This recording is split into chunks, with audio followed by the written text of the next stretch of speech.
काफ़ी सारी अफ़वाहें थी जो हमने सुनी थी कि नागमणि है, सांप है और आँखों पे पट्टी बाँध कर जाते हैं। तो पट्टी बांध के ताकि वहाँ पे थूक न जाए या वो चीज़ें न जाए, वो मान्यता है। और पुजारी जो है वहीं गोपनीय धाम में यहाँ पे से माँ भगवती को जो पार कराया था वो उनके धर्म भाई जो लाटू हैं, तो लाटू देवता ने माँ भगवती को ये जो नीलगंगा है इससे पार करा के गैरोली पाताल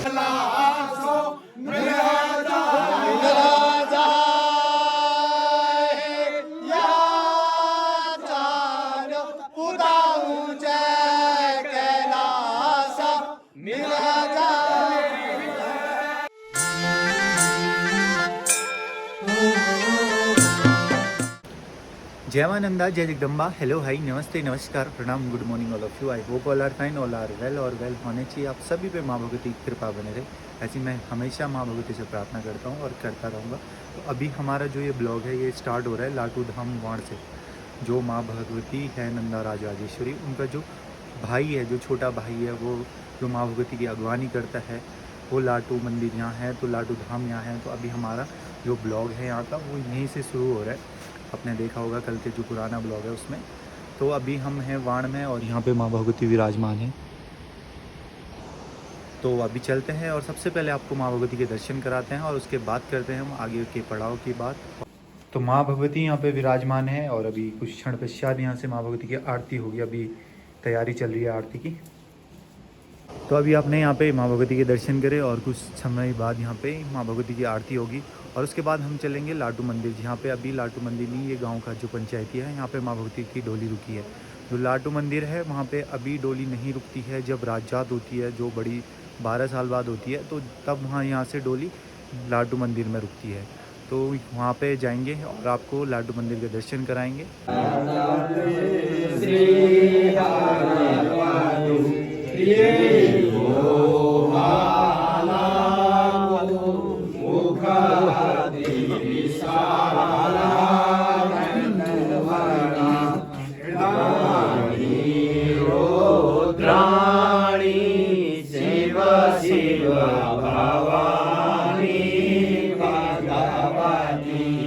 यहाँ पर हमारे पंचमी के पर्व पे नंदा देवी राजराजेश्वरी डोली सिद्धपीठ लाटू मंदिर वाण में कल रात्रि विश्राम के लिए पहुंची, जिसमें बहुत श्रद्धालु यहाँ पे उनके द्वारा एक कार्यक्रम, सांस्कृतिक कार्यक्रम भी किया जा रहा है। और इसमें आज एक महत्व ये भी है कि यहाँ पे माँ नंदा देवी का जो लाटू है वो धर्म भाई माना जाता है, जो कि यहाँ से देवी को ससुराल के लिए अगुवाई करते हुए आगे से चल के और अपनी बहन के रूप में जो है देवी को आज ससुराल के लिए यहाँ से 11 बजे प्रस्थान करेगी। और आगे चलते हुए वहाँ पे एक प्रसिद्ध नाम रणकधार है, जहाँ पे कि कहते हैं पूर्वों से कि यहाँ पे एक रणकेश्वर दैंत रहता था। तो माँ नंदा देवी ने जब दैंत भगवती के पीछे करते गए तो यहाँ पे रणकेश्वर दैंत का माँ ने यहाँ पे वध किया था। उसी प्रकार वहाँ से चलते हुए रात्रि विश्राम गैरोली पाताल में होगा और वहाँ पे देवी की पूजा के उपरांत कल 22 सितंबर नंदा सप्तमी अमुक्ता भरणी के दिन बैदनी कुंड में जब भगवती ने दैत्यों ने भगवती का पीछा किया, तो माँ नंदा ने वहाँ पर अपनी एक इस प्रकार की रणनीति बनाई कि दैत से कहा कि मैं तेरे लिए शादी करने के लिए तैयार हूँ। तो वेदी के रूप में वहाँ पे कहते हैं कि जो कुंड है वो बनाया गया। वहाँ पे महिषासुर मर्दिनी का दैत का वध भगवती ने इसी विवाह संस्कार के रूप में करते हुए एक छल करते हुए जो है दैत का यहाँ पे वो मतलब वध किया, जहाँ पर कि आज भी तब तो जो कुंड है उसका सौंदर्यीकरण और भव्य रूप से या वो उनका सौंदर्यीकरण किया गया है। और लोग जितने भी हमारे श्रद्धालु आज बैदनी कुंड में कल पहुंचेंगे, वो अपने यहाँ पर माता पिताओं के जो पूर्वज हैं पितरों का तर्पण भी करते हैं और तर्पण करने के उपरांत श्राद्ध करने के बाद माँ नंदा की 11 बजे वहाँ पे भगवत अवतारित करके सभी श्रद्धालुओं को आशीर्वाद देने के बाद ब्रह्मकमल प्रसाद होने के बाद माँ नंदा वहाँ से अपने ननिहाल वापसी के लिए प्रथम पड़ाव पे वहाँ रात्रि को पहुँचेगी और सभी श्रद्धालु भक्त वहाँ से यात्रा संपन्न के उपरांत अपने अपने घरों को पहुँचेंगे।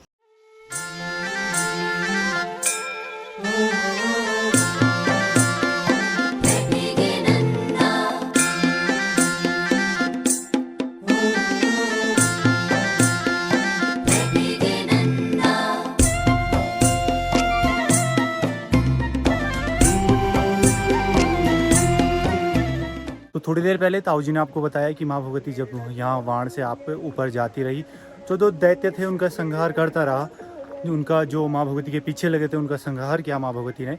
और रणकधार में भी माँ भगवती ने एक दैत्य का संहार किया था। उसके बाद जब वेदनी पहुँची तो वेदनी में महिषासुर मर्दनी कहते हैं माँ भगवती को, तो महिषासुर दैत्य का वध माँ भगवती ने वहीं किया था। तो वहाँ पे लोग अपने पितरों को तर्पण भी देते हैं। तो हम अभी नीचे लाटू धाम जो गांव है वाण, वहाँ से ऊपर आ चुके हैं और अभी हम पहुँचे हैं वाण मंदिर में, जो लाटू देवता का सिद्ध पीठ है। अभी हम वहाँ पहुँच चुके हैं और अंदर जाके दर्शन करेंगे और आपको भी लाटू देवता के दर्शन कराएंगे। तो अभी हम लाटू देवता के प्रांगण में पहुँच चुके हैं और यहाँ पे एक विशाल वृक्ष है और प्रांगण दिखाता हूँ मैं आपको। वह जो विशाल वृक्ष है इसकी क्या कहानी है, क्या पौराणिक कहानी है? दरअसल में ये माना जाता है कि ये कई सौ साल पुराना पेड़ है और इसको लेकर यहाँ पे काफ़ी आस्थाएं हैं। और ठीक इसी पेड़ के नीचे जो है कि लाटू देवता का मंदिर है। और लाटू देवता जैसा कि आप जानते हैं माँ भगवती के धर्म भाई हैं। और वाण से जो नंदा कैलाश के लिए जाती है तो लाटू देवता ही आगे से अगवानी करते हैं और ठीक उनके पीछे माँ भगवती चलती है। हर साल यहाँ पे कपाट बंद होते हैं, कपाट खुलते हैं और उस समय बड़ा आयोजन यहाँ पे किया जाता है। साथ ही मैं आपको ये भी बताऊँ कि लाटू देवता मंदिर को लेकर कई जो कि मिथक या कहानियाँ प्रचलित हैं। मैं यहाँ कई बार आया हूँ और मैंने खुद यहाँ लोगों से बात की है। तो मैं आपको बताऊँ कि जो लाटू देवता मंदिर है उसके अंदर किसी भी व्यक्ति का प्रवेश करना वर्जित है। यानी कोई भी व्यक्ति या भक्त मंदिर के अंदर नहीं जाते हैं। मंदिर के बाहर से बाउंड्री है और उसी के बाहर भेंट पूजा होती है। सिर्फ पुजारी एक दिन के लिए, जिस दिन मंदिर में पूजा होती है उसके अंदर जाते हैं। और लोग कहते थे कि आँखों पे पट्टी बांधते हैं और तमाम चीज़ें होती है, लेकिन ऐसा नहीं है। सिर्फ मुंह बंद रखा जाता है और मुंह को ढका जाता है हल्के से कपड़े से। और उसके बाद पूजा करके और फिर वो बाहर आते हैं और उसके बाद प्रसाद वितरित होता है। अब बहुत सारे लोगों से आपने बहुत कुछ सुना होगा कि लाटू देवता मंदिर में अंदर मणि है या बहुत सारी चीज़ें लोग कहते हैं, लेकिन ऐसा कुछ नहीं है। जो मेरी यहाँ के पुजारियों से भी काफ़ी बार बात हुई है और कई चीज़ें हुई हैं। सिर्फ एक धार्मिक स्थल है और इसका बहुत महत्व है। और माना भी जाता है कि लाटू देवता से आज जो भी मनोकामना आप अगर सच्चे मन से करते हैं तो वो पूरी होती है। धन्यवाद। तो आपकी जो भी मनोकामना हो आप लाटू देवता से मांगिए, मैं आपको दर्शन कराता हूँ और जल्द ही माँ भगवती और लाटू देवता आपकी मनोकामना पूर्ण करे, ऐसा मैं माँ भगवती और लाटू देवता से आशीर्वाद मांगूंगा। तो आपको दिखाता हूँ और ज़रूर दर्शन कीजिएगा और अपनी मनोकामनाएं ज़रूर मांगिएगा।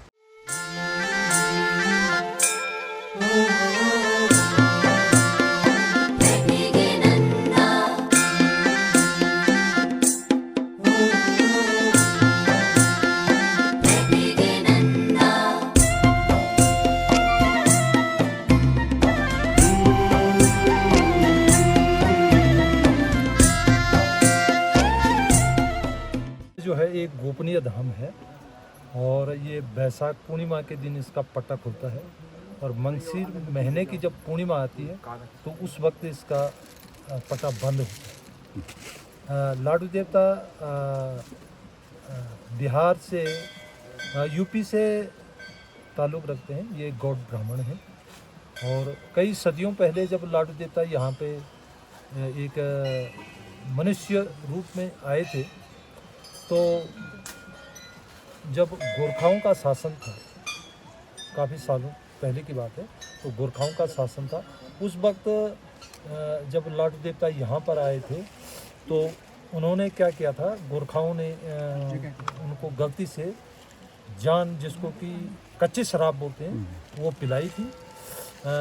लाटू देवता ने मांगा था, लेकिन उन्होंने क्या है, पानी मांगा था, लेकिन उन्होंने क्या बोला, जाओ आप घड़े से पानी पी लो। तो लेकिन क्या था कि एक घड़े में जान रखा हुआ था जो कच्ची शराब होती है और एक घड़े में पानी था। अकस्मात लाटू देवता ने वो पानी समझ के वो पी लिया और वहीं पर उनका जो है वो गिर गए तो जीभ कट गया। तो उस वक्त से लाटू देवता मतलब जब भी वो अपना नाचते हैं, वो करते हैं, तो वो बोलते नहीं हैं। ये उनकी विशेषता है। मंदिर के अंदर सिर्फ पुजारी जाते हैं और पुजारी वहाँ मुख पे पट्टी बांध के, ताकि वहाँ पे थूक न जाए या वो चीज़ें न जाए, वो मान्यता है। और पुजारी जो है वहीं गोपनीय धाम में बैसाख महीने की जब पूर्णिमा होती है तो जब मंदिर का पट्टा खुलता है तो पुजारी ही जो है वहाँ पे दीपक जलाते हैं और वही आँखों पे पट्टी नहीं बांधी जाती है, केवल मुंह पे पट्टी बांधी जाती है ताकि मंदिर के अंदर वो जो है थूक न जाए या मुंह की छींटे न जाए। तो इस प्रकार ये मान्यता है, आंखों पे पट्टी बांधने का कोई वो नहीं। अच्छा, साल भर पूजा होती है, यहाँ अगर कपाट साल बंद हो तो जब बाहर? भी बैसाख महीने की पूर्णिमा के दिन जब पट्टे खुल जाएंगे तो उसके बाद मंगसीर महीने की पूर्णिमा तक यहाँ पर पूजा होती है और पट्टा बंद हो जाएगा तो उसके बाद यहाँ पर कोई पूजा नहीं। बाहर से जो लोग आ गए तो वो वैसे वापस थोड़ी जाएंगे, लेकिन ऐसा कोई वो नहीं है क्योंकि पट्टा बंद हो गया तो पूजा आते हैं बहुत दूर दूर से, बहुत दूर से लोग आते हैं तो अपने श्रद्धा से आते हैं और मन्नत मनोकामनाएं पूर्ण करते हैं अगर सच्चे मन से।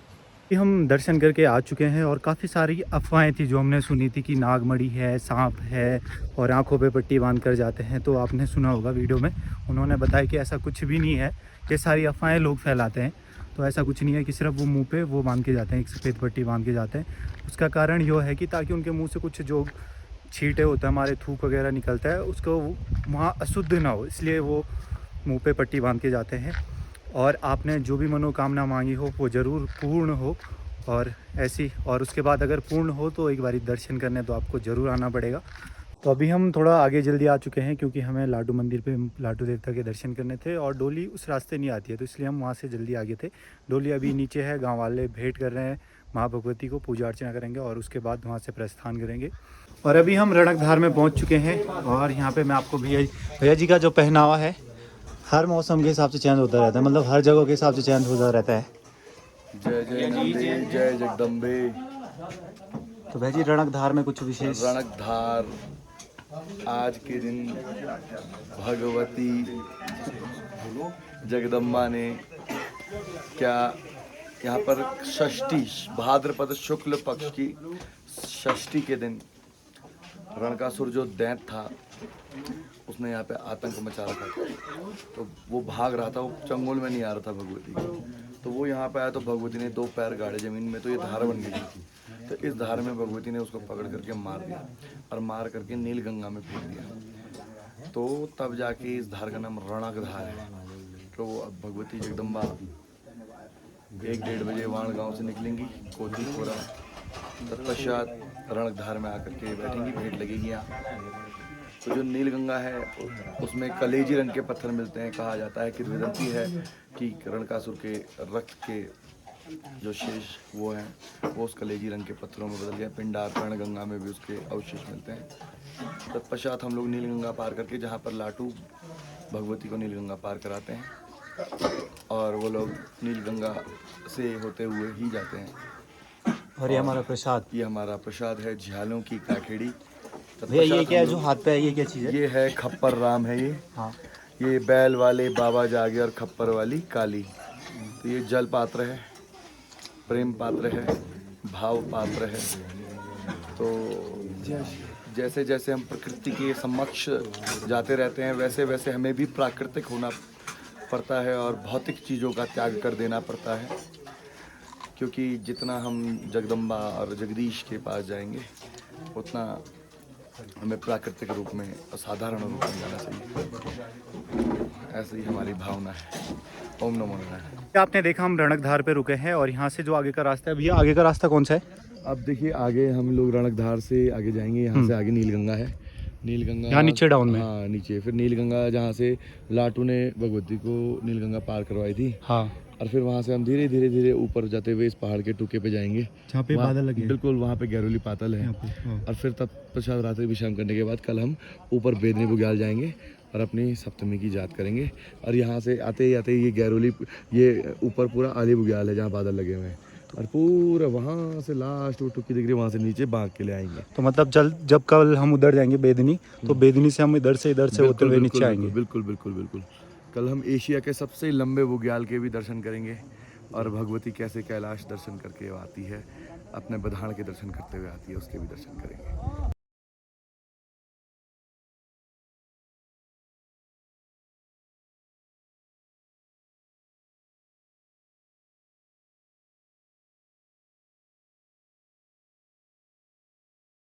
और अभी हम रणकधार से बिल्कुल ढलान नीचे नीलगंगा की ओर जा रहे हैं। तो सभी भक्तगण पीछे से आते हैं। बोले नंदा राज राजेश्वरी मैया की जय हो। अभी हम पहुंच चुके हैं नीलगंगा में। ये नीलगंगा है सामने पे। तो अभी हम जब ऊपर रणकधार से बिल्कुल ढलान में आए नीचे यहाँ से, और अब यहाँ से ऊपर जाएंगे। जितना हमें ढलान आए अब उतनी चढ़ाई पे हमें जाना है गैरोली। तो कहते हैं जो ये नीलगंगा है, नीलगंगा स्थान, यहाँ पे माँ भगवती को जब बहुत ज़्यादा, पहले तो अब तो पानी कम हो गया है, जब ग्लेशियर टूटते थे और यहाँ पे पानी बढ़ता था, तो यहाँ पे से माँ भगवती को जो पार कराया था वो उनके धर्म भाई जो लाटू हैं, तो लाटू देवता ने माँ भगवती को ये जो नीलगंगा है इससे पार करा के गैरोली पाताल तक पहुँचाया था। तो अभी आप देख सकते हो किस प्रकार की चढ़ाई है, ये नीचे से और ये ऊपर से। तो अभी हम गैरोली से लगभग 2 किलोमीटर नीचे होंगे। बिल्कुल खड़ी चढ़ाई है, ज़्यादा लंबा ट्रैक तो है नहीं है, बट खड़ी तो है, खड़ी चढ़ाई है। 1 किलोमीटर चलना मतलब 3-4 किलोमीटर कवर करना, इतना लंबा ट्रैक है। तो हमसे पहले बहुत सारे यात्रीगण पहुंच चुके हैं। कोई यहाँ पे तो गैरोली नहीं, लोग बेदनी तक पहुंच चुके हैं। वहाँ पे टेंट लगा के इतनी सारी सुविधाएं हैं। टेंट अब तो सारे मतलब जितने भी यात्री हैं अपने सुविधा के साथ चल रहे हैं। टेंट उनके पास है, मैट उनके पास है, तो बिल्कुल सही व्यवस्था है। तो मेरा वीडियो बनाने का पर्पज़ ये था अभी कि लगभग अब तो पूरी व्यवस्थाएं होती है, पर जब व्यवस्थाएं नहीं होती थी, तो जब पुराने ज़माने हमारे जो पूर्वज थे वो यहाँ जात में आते थे, तो उनके पास रहने का ठिकाना नहीं हो पाता था, क्योंकि जंगलों का पड़ाव है, निर्जन पड़ाव है। तो वो रिंगाल होते हैं हमारे पहाड़ों में, जैसे अभी दिखाता हूँ मैं, यहाँ पे छोटे छोटे रिंगाल हैं अभी। तो इन रिंगालों का हट बनाते, हट टाइप का, टेंट टाइप का बनाते थे, और उसके ऊपर से जैसे पत्तियाँ हो गई और जो टहनियाँ होती है वो रखते थे, और वो एक तरफ से झोपड़ी टाइप की बन जाती थी, छोटी सी रहने का, कुटिया टाइप की जिसे हम कह सकते हैं। तो कुटिया टाइप की बन जाती थी, और तब रहना गुजारना, ऐसी रात ऐसी गुजरती थी। तो तब ना खाने का होता था, ना पीने का होता था, बहुत सारी दिक्कतें होती थी। अब तो बहुत सारी मतलब सुविधाएं हो चुकी हैं, पानी की व्यवस्थाएं हैं, ऊपर गैरोली में तक तुम्हारी दुकानें हैं, वेदनी तक दुकानें खुलती है। तो मेरा वीडियो बनाने का पर्पज़ यही था, यही अंतर है पहले और अब में। तो भैया जी आपका पुराना अनुभव है, तो मैं कहता हूँ अगर जैसे हमारे साथ कोई व्यूअर हैं, वो अगली बारी यात्रा करना चाहते हैं, तो उनके लिए मतलब क्या अनुभव होगा, क्या मतलब उनके लिए आएंगे, उनका क्या मतलब सलाह दे सकते हो आप अपनी तरफ से? अगर आप लोग जाते यात्रा में वेदनी तक आना चाहते हैं तो सबसे पहले तो जब आप वाण से निकलते हैं रणकधार और उसके बाद नीलगंगा, वहाँ तक रास्ता फ़िलहाल ठीक है, मतलब थोड़ा सा चढ़ाई है लेकिन ज़्यादा नहीं है। और जब नीलगंगा से आप चढ़ाई शुरू करते हैं गैरोली के लिए तो लगभग 7 किलोमीटर के आसपास ही चढ़ाई है। तो सबसे पहले कोशिश तो ये करें कि आप ज़्यादा रेस्ट ना करें, मतलब तो हल्का हल्का रेस्ट लेते रहें। एकदम ऐसा नहीं कि आप आधे घंटे के लिए बैठ गए और फिर चले फिर बैठे, तो हल्का हल्का रेस्ट लें। दूसरा, शॉर्ट जो रास्ते हैं, अगर आप फिट हैं एकदम तो आप शॉर्ट भी जा सकते हैं, जो बीच में रास्ते बने हुए हैं। और अगर आपको लग रहा है कि थोड़ा सा दिक्कत हो रही है चलने में, तो आप जो एक ट्रैक बना हुआ है उसी ट्रैक के साथ साथ चलते रहें तो आपको आसान लगेगा। तीसरा, खाने पीने की एक समस्या हो जाती है, क्योंकि एक रात आपको जंगल में रुकना होता है और यहाँ खाने पीने की व्यवस्था नहीं होती है। ऐसे में जो पुराने यात्री थे, जो लोग हमसे मिलते हैं, बताते हैं कि घर से प्रसाद, चूरमा या फिर जैसे पूड़ियाँ और पुए वगैरह इस तरह का सूखा भोजन लेके आते थे, या फिर खाजा भी कई लोग लाते थे। जो खाजा होता है धान को भून के बनाया जाता है, चूड़ा और ककड़िया इस टाइप से लाते थे, ताकि रात का खाना हो पाए और सुबह फिर खाना हो पाए। तो अब तो मतलब लगभग इस प्रकार की व्यवस्थाएं हो चुकी हैं, वहाँ पे दुकानें हैं गैरोली में ऊपर। गैरोली में आज लोग जात के टाइम पे एक आध व्यक्ति जो वाण के हैं वो दुकान लगाते हैं, लेकिन संसाधन बढ़ गए हैं पहले के मुकाबले। अब उस तरह की कंडीशन नहीं रही कि खाने को कुछ भी नहीं मिल पाएगा। आजकल बहुत सारे लोग ट्रैकिंग करते हैं और साल भर ये सिलसिला इस रूट पे चलता रहता है, गैरोली तक या फिर रूपकुंड जाते हैं। हालांकि एनजीटी के आदेश के बाद बैदनी बुग्याल में रात का रुकना प्रतिबंधित है और बुग्याल में नहीं रुक सकते हैं आप, तो लेकिन गैरोली में ट्रैकर रुकते हैं और दूसरे दिन रूपकुंड का ट्रैकर कहा जाते हैं। तो अपने साथ टेंट और सामान, और आजकल जो सिलेंडर है वो पोर्टेबल आ गए हैं, मतलब बहुत छोटे छोटे 1-1 लीटर या 2 लीटर गैस उनमें आती है, उस तरह के भी सिलेंडर हैं और वो आसानी से कैरी किए जा सकते हैं। और साथ में खाने पीने का सामान जैसे मैगी वगैरह इत्यादि वगैरह वो ले जाते हैं और बनाते भी हैं। और जो यहाँ लोकल वार्ड में ट्रैकर हैं जो ट्रैकिंग करवाते हैं, तो इन लोगों के पास सारी व्यवस्थाएं होती हैं, तो ट्रैकर इनसे संपर्क करते हैं और ये खाने पीने की व्यवस्था करते हैं। लेकिन हाँ, अगर आप यात्रा के तौर पे आ रहे हैं और आस्था के साथ यात्रा करना चाहते हैं, हालांकि ये पर्यटन भी है और इस तरह का अगर इतना लंबा ट्रैक आप करते हैं तो कहीं ना कहीं एक आस्था और पर्यटन दोनों साथ साथ भी हो जाते हैं।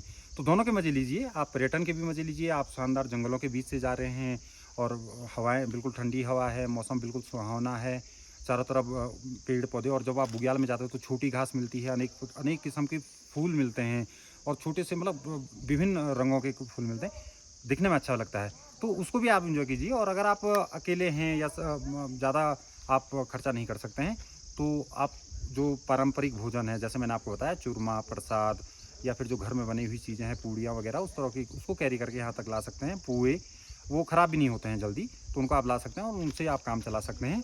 और फिर अगली बार जब आएँ तो आपको खुद ही अनुभव हो जाएगा, तो आप और बेहतर तरीके से यात्रा कर पाएंगे। तो भैया जी, जैसे आपने 2014 में भी बड़ी रात याद करी थी, ये तो लोग जाते हैं, हम वेदनी तक जाते हैं, याद करने के बाद फिर वापस आ जाते हैं। तो जो बड़ी रात याद होती है वो 12 साल में होती है, जो सीधे होमकुंड तक जाती है। तो वेदनी से मतलब जो आगे का हमारा पड़ाव है वो कितने किलोमीटर का है, क्या क्या पड़ाव आते हैं, क्या क्या समस्याएं हमें होती है? वेदनी से जब बड़ी जात में जाते हैं तो 3 रातें हमें और रुकना पड़ता है। पहले हमें गैरोली से वेदनी जाते हैं, दूसरे दिन पहले गैरोली में रुकते हैं, जैसे रुकते हैं। उसके बाद वेदनी में 1 रात रुकना होता है। फिर अगले दिन पातन नचुड़ा रुकना पड़ता है, जो वेदनी से 7 किलोमीटर है। उसके बाद 3 किलोमीटर पे है कल्वा विनायक, 3 किलोमीटर पे है भगवावासा और उसके बाद 12 किलोमीटर पे रूपकुंड है। फिर जूरा गली होते हुए सीला समुद्र की तरफ जाते हैं। तो लगभग 26-27 किलोमीटर का वो रन होता है उस दिन का, और सीला समुद्र में रुकते हैं। फिर उसके बाद अगले दिन बड़ी जात होती है, होमकुंड तक जाते हैं, जो चौसिंगा खाड़ू वगैरह होते हैं। फिर वहाँ पे पूजा पाठ के बाद वापस लाता खोपड़ी और तातड़ा खरक होते हुए सुतौल पहुँचते हैं। तो वो भी बहुत लंबा ट्रैक होता है। लेकिन मैं थोड़ा सा बताना चाहूँगा कि जो बड़ी जात होती है उस समय इस तरह का माहौल नहीं होता है, कि चूँकि छोटी लोग जाता है, यात्री भी कम हैं और अब चूँकि ट्रैकर भी साथ में है, तो इसलिए थोड़ा सा लग रहा है। इस पूरे रास्ते 2014 में मैंने देखा, नीचे नील गंगा से लेकर ऊपर तक मुझे हर 50 या 100 मीटर पे यात्रियों के जत्थे जलते चलते हुए दिखाई दिए। साथ में बड़ी संख्या में महिलाएं उस समय थी, और वो महिलाएं यहाँ से जो नंदा के विदाई गीत होते हैं और बहुत ही भावुक माहौल में पूरे गाते हुए इस रास्ते से जा रही थी। और यहाँ तक कि वो सिलसिला सिला समुद्र तक चला, कई महिलाएं सिला समुद्र तक पहुँची थी। और हालांकि पहले ये कहा जाता था कि महिलाएं नहीं जाती हैं, लेकिन अब चूँकि समाज बदल रहा है, परंपराएं थोड़ा सा आधुनिक होती जा रही हैं, तो बड़ी संख्या में महिलाएं गई थी। और इस पूरे रास्ते आप जब हम गए थे तो हमें बिल्कुल भी रास्ते की चढ़ाई का एहसास नहीं हुआ, क्योंकि नंदा के जो विदाई गीत चल रहे थे वो बहुत ही भावुक माहौल में चल रहे थे। और लगभग मैं आपको बताऊं कि हज़ारों की संख्या में उस समय यात्री थे। और पूरे रास्ते उस समय खाने पीने के लिए उत्तराखंड सरकार ने और फिर कई जो समाज सेवी हैं उन लोगों ने भंडारे की व्यवस्था की थी। यहाँ तक कि सीला समुद्र में भी छोटे मोटे भंडारे की व्यवस्था थी, जितना कर सकते थे, क्योंकि बहुत हाइट पे था और वहाँ सामान ले जाना संभव नहीं था उतना। फिर भी वहाँ पे भी व्यवस्था की गई थी और पूरे रास्ते की गई थी। तो वो अलग, वो क्योंकि उसमें 7 बहनें मिलती हैं और तमाम जो देवी देवता हैं वो छोड़ने जाते हैं, कैलाश विदा करने जाते हैं, तो माहौल बहुत भक्तिमय होता है।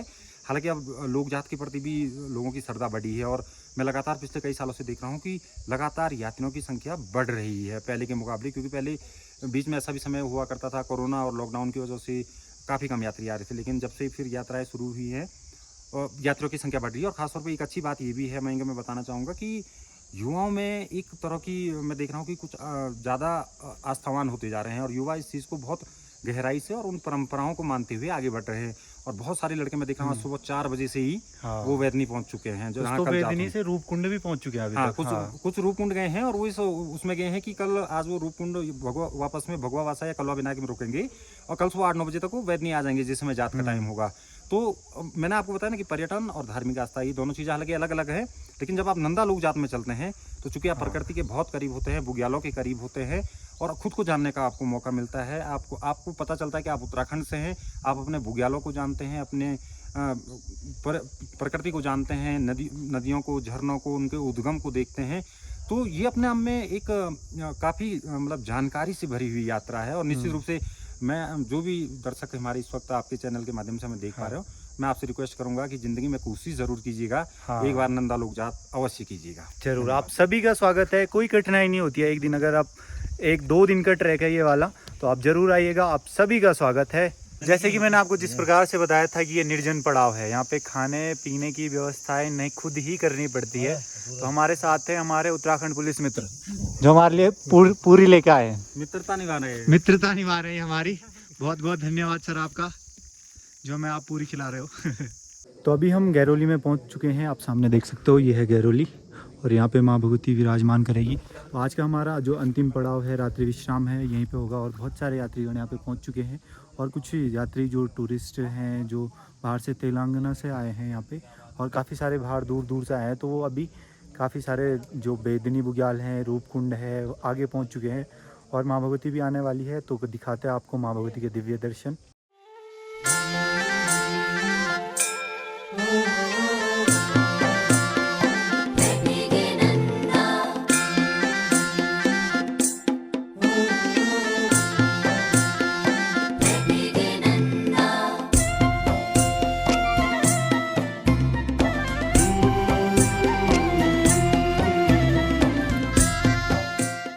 राजेश्वरी की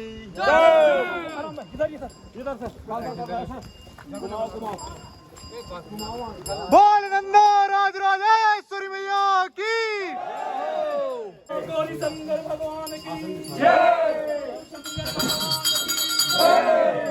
केदारों की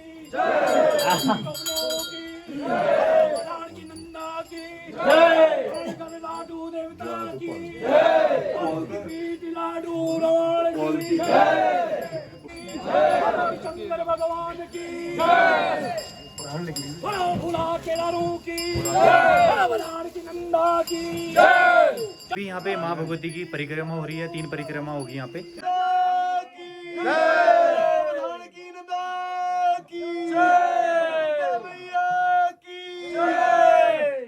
बोल नंदा राज राजेश्वरी मैया की।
तो अभी हम गैरोली में पहुंच चुके हैं। तो आपने देखा किस प्रकार से गैरोली में माँ भगवती का स्वागत हुआ। जागरों द्वारा माँ भगवती के यहाँ पे जागर गाए गए और काफ़ी लंबा चला जागर। और जो अभी माँ भगवती यहाँ पे विराजमान है नीचे पे, और आज हमारी रहने की जो व्यवस्था है यहाँ पे रहेंगे।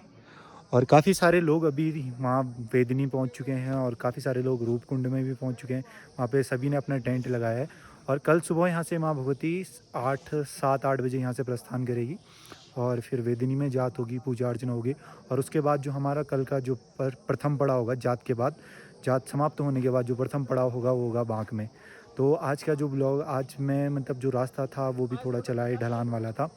तो फिर आज के ब्लॉग को करते हैं यहीं पे समाप्त। कल सुबह मिलेंगे आपको और वेदिनी से माँ भगवती का दिव्य दर्शन दिखाएंगे, जहाँ पे माँ भगवती की जात होगी। आपको भव्य दर्शन कराएंगे माँ भगवती के और भक्तों पे। तो आप सभी पे माँ भगवती की कृपा बनी रहे। जय मां नंदा, जय जगदम्बा। आज के ब्लॉग को यहीं पे समाप्त करते हैं। शुभ रात्रि।